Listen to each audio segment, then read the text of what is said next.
வேதத்தில் யோசேப்பின் சகோதரர்கள் அவன் அங்கியை வெள்ளாட்டுக்கடாவின் இரத்தத்திலே தோய்த்து யாக்கோபினிடம் அனுப்பின பொழுது யாக்கோப் அதை கண்டு யோசேப்பு பீருண்டு போனான் என்று புலம்பி தன் வஸ்திரங்களை கிழித்து அநேக நாள் யோசேப்புக்காக துக்கித்து கொண்டிருந்த நாட்களில் தேவன் எங்கே, ஏன் அவர் அமைதியாயிருக்கிறார், ஏன் அவர் இப்படி செய்தார் என்று அநேக கேள்விகள் அவனுக்கு வந்த பொழுது யாக்கோபின் தேவன் அமைதியாய் இருக்கவில்லை.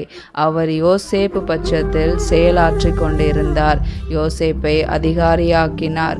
அன்பு தேவ ஜனமே, இன்று உங்கள் பிள்ளைகள் நிமித்தம் கணவன் அல்லது குறிப்பாய் ஒருவருக்காக புலம்பி துக்கித்து கொண்டு பல கேள்விகள் கொண்டிருப்பீர்கள். ஆனால் கலங்க வேண்டாம்.